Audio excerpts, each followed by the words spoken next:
Guys, maghugas na naman tayo ng bayabas. Panghugas ng kuya.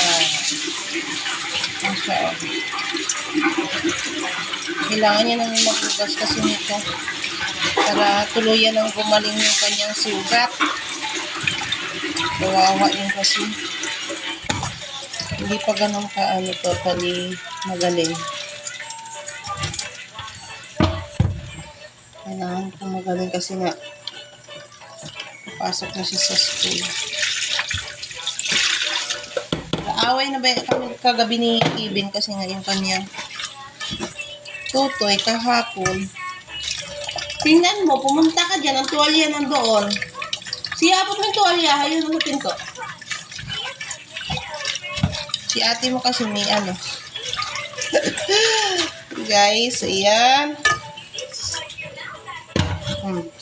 Tutuin na natin ito siya. So, dahil alisin natin yung cellphone dyan. Baka maluto tayo. Okay? Ayan na siya. Nakapagluto na nga pala ako ng ulam. Kakain na lang itong mga people dito sa bahay. Diba? Diba guys? Naman tayo mga nanay. Kailangan nakapagluto na. Maaga pa dahil nga papasok yung mga people. Mga bata. Ang laki. Need natin yung tupiin yung yung foam kasi nga inaanuhan ng aso. Ang aso namin dito ang kulit-kulit. Anong nangyari, Lan? Kumusta ka? Masakit hindi? Ha? Masakit hindi? Hindi? Kunti lang. Konti lang? Mabigat pa, hindi na masyado? Ganyan hindi. Ito talaga. Mamaya maghugas ka ng ha?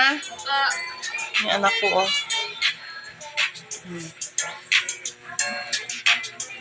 Nagpapagaling siya. Kasi nga, papasok na siya sa school.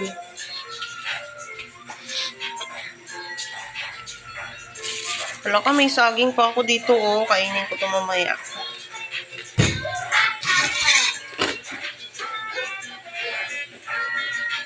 Mayan! Hindi ka pa tapos kumain? Guys, ang dami naming labahin ngayon. Bukas na lang ako maglaba kasi wala namang pasok bukas. Grabe guys, para na itong para na siyang kwan sa dami. Ako lang naman kasi yung naglalaba sa bahay nito. Papasok na ang ate. Tapos ka na kumain? Ha? Hindi ka pa tapos? Hindi pa siya tapos. See yun. Habang pinapakuluan natin yan, Maglinis muna ako, guys,